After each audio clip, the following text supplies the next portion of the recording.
Hello दोस्तों, स्वागत है आप सभी का हमारे अपने यूट्यूब चैनल प्रेमचंद लेक्चर्स में। तो दोस्तों आज हम लोग देखेंगे क्लास 12th समान हिंदी क्वेश्चन पेपर जो कि 2022 के एग्ज़ाम में पूछा गया था और इसका सेट नंबर है 302 डीपी। आज हम इसका पूरा एनालिसिस करेंगे और आंसर की भी देंगे कि 2022 में जो हिंदी का पेपर हुआ था वो कैसा हुआ था। तो दोस्तों ये सामान्य हिंदी वाले छात्रों के लिए है, साहित्यिक हिंदी वाले छात्रों के लिए नहीं है। परंतु साहित्यिक हिंदी वाले छात्र भी इसको देख सकते हैं क्योंकि बहुत सारे ऐसे टॉपिक हैं जो कि साहित्यिक हिंदी और सामान्य हिंदी दोनों लोगों के लिए है। तो आप लोग निर्देश पढ़ लीजिएगा। समय 3 घंटे हैं, पूर्णांक 100 नंबर के हैं। ठीक, तो आगे चलते हैं। निर्देश आप लोग पढ़ लीजिएगा। पहला क्वेश्चन है खंड क का पहला क्वेश्चन। प्रश्न 1 का क है डिप्टी। आगे देखिए क्वेश्चन, डिप्टी कलेक्ट्री के लेखक हैं। कौन है डिप्टी कलेक्ट्री के लेखक? तो डिप्टी कलेक्ट्री के लेखक वासुदेव शरण अग्रवाल हैं, या अमरकांत हैं, या प्रोजी सुंदर रेड्डी हैं, या डॉक्टर हजारी प्रसाद द्विवेदी हैं। तो इसका सेकंड ऑप्शन सही है, अमरकांत। अमरकांत जी डिप्टी कलेक्ट्री के लेखक हैं। ठीक, तो आगे क्वेश्चन देखिए। यहाँ पर थोड़ा सा काला हो गया है। ख नंबर क्वेश्चन, भारत की एकता के रचनाकार कौन है? भारत की एकता के रचनाकार कौन है? तो वो हैं, अब मैं ऑप्शन पूरा नहीं पढ़ूंगा, सिर्फ मैं आपको आंसर बताऊंगा कि कौन सा ऑप्शन सही है। तो यहाँ पर चौथे नंबर का ऑप्शन वासुदेव शरण अग्रवाल जी भारत की एकता के रचनाकार हैं। ग को नंबर का क्वेश्चन है, पहले का ग, निम्नलिखित में हजारी प्रसाद द्विवेदी की रचना है। तो इनमें से कौन सी रचना हजारी प्रसाद द्विवेदी की है? तो कल्पलता हजारी प्रसाद द्विवेदी की रचना है। ये तीसरा नंबर का ऑप्शन सही है। फिर आगे देखिए घ नंबर क्वेश्चन, निम्नलिखित में से प्रोजी सुंदर रेड्डी की रचना कौन है? देखिए दोस्तों, यहाँ पर ये जो क्वेश्चन था थोड़ा सा मिसप्रिंट छप गया, यानी कि मिसप्रिंट है। इसमें क्या कि इसमें पूछा गया है कि निम्नलिखित में से प्रोजी सुंदर रेड्डी की रचना है, अर्थात इसमें से हम लोग को एक चुनना है। परंतु यहाँ पर तीनों ऑप्शन सही है, क्योंकि मेरे विचार भी प्रोजी सुंदर रेड्डी की रचना है, साहित्य और समाज भी प्रोजी सुंदर रेड्डी की रचना है, लैंग्वेज प्रॉब्लम इन इंडिया ये भी प्रोजी सुंदर रेड्डी की रचना है। तो इस क्वेश्चन को इस तरह होना चाहिए कि निम्नलिखित में से कौन सी प्रोजी सुंदर रेड्डी की रचना नहीं है, तब जाकर हमारा ये ऑप्शन सही होता। परंतु यहाँ पर तीनों ऑप्शन सही है, तो यहाँ पर हम लोग तीनों को यहाँ पर सही कर सकते हैं। फिर आगे देखिए, पहले का अंग नंबर क्वेश्चन, आरोहण प्रमुख स्वामी जी के साथ मेरा आध्यात्मिक सफर इस पुस्तक के लेखक हैं। तो कौन है इस पुस्तक के लेखक? तो इस पुस्तक के लेखक हैं डॉक्टर एपीजे अब्दुल कलाम जी। फिर आगे नंबर क्वेश्चन देखिए, दूसरे का क्या बोल रहा है? निम्नलिखित में से अयोध्या सिंह उपाध्याय हरिऔध द्वारा लिखित महाकाव्यात्मक रचना है। तो इनमें से कौन सी है? तो वैदेही वनवास। वैदेही वनवास किसके द्वारा लिखी गई है? अयोध्या सिंह उपाध्याय जी के द्वारा। फिर दूसरे का ख है, निम्नलिखित में से मैथिली शरण गुप्त की रचना है। तो इनमें से कौन सी रचना मैथिली शरण गुप्त की है? तो वह है सिद्धराज। सिद्धराज रचना मैथिली शरण गुप्त जी की रचना है। फिर ग नंबर क्वेश्चन है, दूसरे का ग, अज्ञेय जी को निम्नलिखित में से किस काव्य कृति पर ज्ञानपीठ पुरस्कार मिला था? तो किस काव्य कृति पर मिला था? कितनी नावों में कितनी बार पर अज्ञेय जी को ज्ञानपीठ पुरस्कार मिला हुआ था। फिर आगे क्वेश्चन देखिए, दूसरे का घ, निम्नलिखित में से दिनकर की रचना है। इनमें से कौन सी रचना दिनकर जी की है? तो है परशुराम की प्रतीक्षा। कहीं कहीं परशुराम की प्रतिज्ञा भी लिखा रहता है, तो ऐसा नहीं है, इसमें इस ऑप्शन सही है। फिर आगे देखिए, दूसरे का अंग नंबर क्वेश्चन, हिमालय निम्नलिखित में से किसकी काव्य कृति है? तो किसकी है? तो हिमालय महादेवी वर्मा जी की काव्य कृति है। ठीक, अब आगे देखिए, तीसरे प्रश्न देखिए दिया यहाँ पर। अब हम लोग को गद्यांश पर आधारित प्रश्न देगा, जिसके उत्तर हमें देने होंगे। यहाँ पर 5 अंक के क्वेश्चन देंगे, जिसका 2-2 नंबर के दोनों होंगे, अर्थात 10 नंबर हमको मिलेंगे। तो देखिए क्या लिखा है, साहित्य कला नृत्य। मैं सिर्फ आपको ये बता देता हूँ कि ये जो गद्यांश लिया गया है ये किस अध्याय से लिया गया है और इसके लेखक कौन है। ठीक, तो देखिए, साहित्य, कला, नृत्य, आमोद प्रमोद अनेक रूपों में अष्टजन अपने अपने आप लोग इसको पढ़ लीजिएगा पूरा। मैं बता देता हूँ ये किस अध्याय से लिया गया है। तो ये लिया गया है राष्ट्र के स्वरूप अध्याय से, जिसको लिखा है किसने, जिसको लिखा है वासुदेव शरण अग्रवाल जी ने। फिर आगे देखिए क्वेश्चन, इसमें 5 नंबर क्वेश्चन देगा, क ख ग घ अंगा। 5 क्वेश्चन है, पांचों 2-2 नंबर के हैं, अर्थात आपको कितने नंबर देंगे, 10 नंबर आपको दे देंगे। 5 क्वेश्चन है, कितने नंबर के, 2 नंबर के, कुल कितने नंबर हो गए, 10 नंबर। फिर आगे देखिए, अगर इसको आप नहीं करना चाहते हैं तो इसके अथवा में प्रश्न है, इसको पढ़ लीजिए। रमणीयता और नित्य नूतनता अन्योनाश्रित है, रमणीयता के अभाव में कोई चीज मान्य नहीं होती। आप लोग इसको पूरा पढ़ लीजिएगा। ये जो गद्यांश लिया गया है ये भाषा और आधुनिकता नामक अध्याय से लिया गया है, जिसके लेखक कौन है, प्रोजी सुंदर रेड्डी जी हैं इसके लेखक।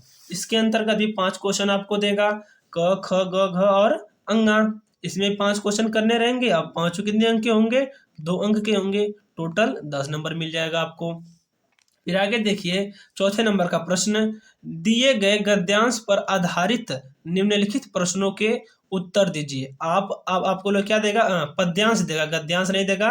अब आप लोगों को पद्यांश देगा, जिसके अंतर्गत कुछ प्रश्न देगा और उस प्रश्नों के हमें उत्तर देने होंगे। जितना नंबर हमें गद्यांश में मिलता है उतना नंबर ही हमें पद्यांश में भी मिलता है। तो 5 क्वेश्चन करने रहेंगे, 2-2 अंक के, कुल कितने नंबर हो जाएंगे, 10 नंबर हो जाएंगे। तो देखिए पद्यांश क्या है, कहते आते थे यही अब नरदेही। आप लोग इतना लिख करके डैश डैश कर कर इतना लिख दीजिएगा, एक अभागिन नारी। तो इसको बताना है। तो ये जो चैप्टर ये जो पद्यांश लिया गया है, ये लिया गया है कैकेयी का अनुताप, जिसके रचयिता कौन है, मैथिली शरण गुप्त जी हैं, उस अध्याय से लिया गया है। जो स्टूडेंट पढ़े होंगे उनको ये सब पता होगा, इसमें ज़्यादा कोई दिक्कत वाली बात नहीं है। इसमें 5 क्वेश्चन है जिसके हम आंसर देने होंगे और 10 नंबर मिल जाएंगे। अब आगे प्रश्न देखिए, इसके अथवा में, इसके अथवा में क्या है, यह मनुज जो सृष्टि का श्रृंगार है, ज्ञान का विज्ञान का आलोक का आगार। अब ये जो पद्यांश लिया गया है ये अभिनव मनुष्य नामक अध्याय से लिया गया, शीर्षक से लिया गया है, जिसके रचयिता कौन है, जिसके रचयिता रामधारी सिंह दिनकर जी हैं। इसके अंतर्गत भी 5 क्वेश्चन है, क ख ग घ और अंगा, पांचों 2-2 के, और 10 नंबर हमें यहाँ से मिल जाएंगे। अब 4 नंबर तक तो हमारे यहाँ पर खत्म हो गए गद्यांश और पद्यांश वाले। अब 5वें नंबर का जो क्वेश्चन है, अब यहाँ से जीवन परिचय स्टार्ट होता है। तो यहाँ से जो 5वें का क है उसके अंतर्गत क्या लिखना है, निम्नलिखित में से किसी एक लेखक का साहित्यिक परिचय देते हुए उनकी प्रमुख कृतियों का उल्लेख कीजिए। अधिकतम शब्द सीमा 80 शब्द, यानी कि कम से कम या अधिकतम शब्द मतलब ज्यादा से ज्यादा हम लोग कितना शब्द यूज करना है, 80 शब्द। उसके अंतर्गत ही हमें ये सारा लिख देना है। ठीक, तो लेखक का लिखना है। तो यहाँ पर कौन कौन से लेखक का दिया गया है, पहला है प्रोजी सुंदर रेड्डी, दूसरा है डॉक्टर हजारी प्रसाद द्विवेदी, और तीसरा है डॉक्टर वासुदेव शरण अग्रवाल। इन तीनों में से किसी एक का हमें जीवन परिचय यानी कि साहित्यिक परिचय और जीवन परिचय, इन दोनों को मिलाकर लिख दीजिएगा, अच्छा रहेगा। यानी साहित्यिक परिचय देते हुए उनकी प्रमुख कृतियां बता देनी है, उनकी कुछ रचनाएं लिख देनी है, 10-5 या जितने भी आपको याद है, कम से कम तो 2 लिख दीजिएगा। फिर आगे है 5वें का ख, ये क्या बोल रहा है, निम्नलिखित में से किसी एक कवि का साहित्यिक परिचय देते हुए उनकी प्रमुख कृतियों का उल्लेख कीजिए। अर्थात इसमें अब हमें कवि का साहित्यिक परिचय देना है, यहाँ पर लेखक का था, अब यहाँ पर कवि का देना है। इसमें भी वही कंडीशन है, अधिकतम शब्द सीमा 80 शब्द प्रयोग करना है। इसमें पहला है अयोध्या सिंह उपाध्याय हरिओद, दूसरा है सुमित्रानंदन पंत, और तीसरा है रामधारी सिंह दिनकर। किसी एक का जीवन परिचय आप लोग लिख देंगे, साहित्यिक परिचय और कुछ रचनाएं, तो आप लोगों को 5 नंबर मिल जाएंगे। 3 नंबर हम लोग को साहित्यिक रचनाओं के मिलेंगे, साहित्यिक परिचय का, और 2 नंबर हम लोग को मिल जाएगा उनकी रचनाओं का। फिर 6ठे नंबर का क्वेश्चन है, ध्रुव तारा अथवा बहादुर कहानी का सारांश लिखिए। सारांश मतलब उसका पूरा एनालिसिस कराइए कि उसमें क्या क्या था। ध्रुव तारा और बहादुर कहानी का अधिकतम शब्द सीमा 80 शब्द, यानी कि जितने भी हम लोगों को जीवन परिचय लिखना है उतना ही कहानी के लिए भी देना है। अगर ये आप लोग ये नहीं करना चाहते तो अथवा में इसके कर लीजिए क्वेश्चन, पंचलाइट अथवा बहादुर कहानी के उद्देश्य पर प्रकाश डालिए। इतने कितने नंबर का क्वेश्चन है? छठवां वाला 5 नंबर का क्वेश्चन है। फिर आगे बढ़िए तो 7वां क्वेश्चन है, स्वपठित खंडकाव्य के आधार पर किसी एक खंडकाव्य के प्रश्न का उत्तर दीजिए। अर्थात आपके जिले में, आपके जनपद में जो जो खंडकाव्य निर्धारित हैं वो स्वपठित खंड का मतलब जो आपके जिले में पढ़ाया जाता है उस खंडकाव्य के आधार पर आपको प्रश्न का उत्तर देना है। तो आप लोग अब इसमें देख लीजिएगा कि आपके जनपद में कौन सा खंडकाव्य चलता है, ठीक, आप उसके हिसाब से उत्तर दीजिएगा। फिर 7 नंबर के बाद अब आते हैं 8वें नंबर प्रश्न पर। अब यहाँ से आपका स्टार्ट होता है खंड ख अर्थात अनिवार्य संस्कृत का हिस्सा यहाँ से शुरू होता है, ठीक। 8वें का क है, दिए गए संस्कृत गद्यांशों में से किसी एक का ससंदर्भ हिंदी में अनुवाद कीजिए। तो सबसे पहले आपको ये पता होना चाहिए कि ये जो गद्यांश लिया गया है ये किस अध्याय से लिया गया है, ठीक। तो ये जो गद्यांश लिया गया है ये लिया गया है आत्मज्ञ एवं सर्वज्ञ नामक अध्याय से, ठीक। इसका तो कोई लेखक होते नहीं है या कोई रचयिता होते नहीं है, तो यह सब आपको नहीं लिखना है और इसका क्या करना है, गद्यांश का ससंदर्भ हिंदी में अनुवाद कर देना है। अब 8वें का क है, यदि आप इसको नहीं करना चाहते तो इसके अथवा में जो क्वेश्चन है उसको कर दीजिए। उसके अथवा में क्या दिया है, अतीते प्रथम कल्पे जना, ये जो लिया गया है गद्यांश ये लिया गया है जातक कथा से और जातक कथा के भी अंदर लिया गया है नृत्य जातकम से। तो आपको ये सब पता होना चाहिए, इसको यदि आप ऐसा लिखते हैं तो बहुत ही अच्छा रहेगा, ठीक। अब यहाँ पर हो गया 8वें का क। अब 8वें का ख देखिए, अब ये पद्यांशों से पूछेगा। सबसे खास बात यहाँ पर ये है कि यहाँ पर देखिए 2 + 5 अर्थात 7 नंबर हम लोग को दे रहा है इतना थोड़ा सा ही लिखने के लिए, तो ये बहुत अच्छी बात है। तो ख नंबर क्वेश्चन देखिए, दिए गए श्लोकों में से किसी एक का ससंदर्भ हिंदी में अनुवाद कीजिए। संदर्भ लिख दीजिए और इसका हिंदी में अनुवाद कर दीजिए। विद्या व्यादाय धनं मदाय शक्ति परेशांग परपीडनाय खलस्य साधो विपरीत खलस्य साधयो विपरीत मित्य ज्ञानाय दानाय च रक्षणाय। बस आपको इसका हिंदी अनुवाद कर देना है कि जो विद्या होती है किसके लिए, खल यानी कि दुष्टों के जो विद्या होती है विवाद के लिए, धन घमंड के लिए और शक्ति दूसरों को परेशान करने के लिए होती है, जबकि इसके विपरीत जो साधु लोग होते हैं, जो सज्जन पुरुष होते हैं, उनकी विद्या किसके लिए होती है, ज्ञान के लिए होती है। दान क्या और धन क्या होता है, दान के लिए होता है, और जो शक्ति होती है वो रक्षणा यानी कि रक्षा करने के लिए होती है। ये तो हो गया। यदि इसके अथवा में क्या दिया है, जयंती ते महाभागा जन सेवा परायण जरा मृत्यु भयम नास्ति ये सांग कीर्ति तनु क्वचित। ये लिया गया किससे, महामना मदन मोहन मालवीय से लिया गया है और ये सुभाषित रत्नानी से लिया गया है। तो आप लोग इसको कर लीजिएगा। अब आगे बढ़ते हैं। 9वां क्वेश्चन क्या कर रहा है, निम्नलिखित मुहावरों और लोकोक्तियों में से किसी एक का अर्थ लिखकर अपने वाक्यों में प्रयोग कीजिए। तो आपको क्या करना है, इसको अर्थ लिखकर वाक्यों में प्रयोग करना है। तो 9वें का क्या बोल रहा है, अपने पैर, इसका ऑप्शन क्या है, मतलब कौन कौन से किसी जगह करना है, अपने पैर पर खड़े होना अर्थात स्वावलंबी होना, मक्खन लगाना अर्थात किसी को उसकी क्या करना, खुशामदी करना, पिया चाहे सोई सुहागन अर्थात जो अमीर व्यक्ति होता है या जो बलवान व्यक्ति होता है जो चाहता है वही होता है, सावन हरे न भादो सूखे अर्थात सदा एक जैसा रहने वाला। अब आगे देखिए 10 नंबर का क्वेश्चन, 10वें का क, निम्नलिखित शब्दों के संधि विच्छेद के सही विकल्प का चयन कीजिए। इसके अंतर्गत क्या दिया गया है, पहला दिया गया है अंतरात्मा का संधि विच्छेद है। तो अंतरात्मा का संधि विच्छेद कौन सा है, अंतर्धन आत्मा, स अर्थात स ऑप्शन सही है। फिर आगे देखिए इसी का दूसरे नंबर का प्रश्न है, नरेंद्र दूसरे का प्रश्न है, नरेंद्र का सही संधि विच्छेद है। तो इसका सही संधि विच्छेद क्या है, नरधन इंद्र, नरधन इंद्र अर्थात ब, ये जो ऑप्शन है ये सही है ब।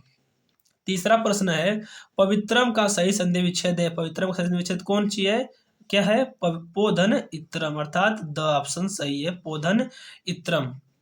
फिर आगे देखिए उसी का ख यानी कि 10वें का ख देखिए, दिए गए निम्नलिखित शब्दों की विभक्ति और वचन के अनुसार सही विकल्प का चयन कीजिए। इसमें देखना है कि कौन सी विभक्ति है और कौन सा वचन है। तो दिया है आत्मना शब्द में विभक्ति और वचन है, तो आत्मना शब्द में तृतीया विभक्ति एक वचन है। देख लीजिएगा आप लोग।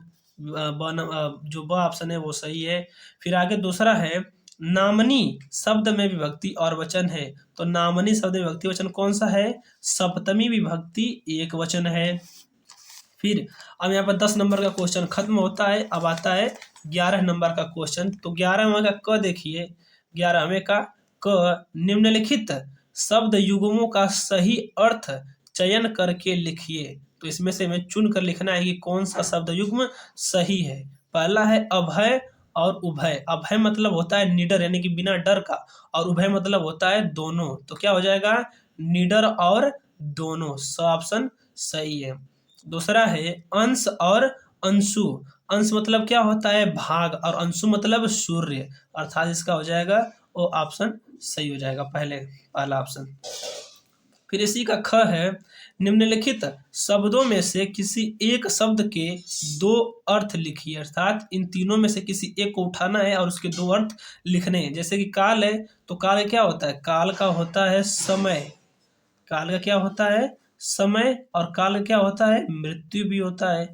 ठीक। अब आगे है चपला। चपला का क्या होता है? किसी एक का लिखना है, मैं बता दे रहा हूँ आपको। चपला का होता है, एक तो होता है लक्ष्मी, और चपला का मतलब होता है बिजली। नाग का आप लोग देख लीजिएगा, नाग का तो एक सांप होता है, और नाग का शायद एक जो अंगूठी में लगता है उसे भी कहते हैं, पर उसको तो नग कहते हैं। इसको आप लोग देख लीजिएगा। फिर 11वें का ग है, निम्नलिखित वाक्यांशों के लिए एक शब्द का चयन करके लिखिए। अर्थात वन वर्ड सब्स्टिट्यूशन आ गया है यहाँ पर। पहला है जिसकी गणना न की जा सके। अर्थात जिसकी गणना न की जा सके उसे क्या कहते हैं? देखिए अब यहाँ पर थोड़ा कंफ्यूजन आप लोगों को होगा, क्योंकि किसी किसी किताब में अगणित लिखा रहता है और किसी किसी किताब में अगणनीय लिखा रहता है। ठीक। तो जैसा कि मैंने हिंदी, अपनी जो हिंदी किताब है मैंने उसमें देखा, तो यहाँ पर क्या लिखा था? अगणित लिखा था, तो मैं इसको मान रहा हूँ अगणित। फिर जंगल में लगने, जंगल की अग्नि को क्या कहते हैं? दावाग्नि कहते हैं। ठीक। आगे बढ़ते हैं।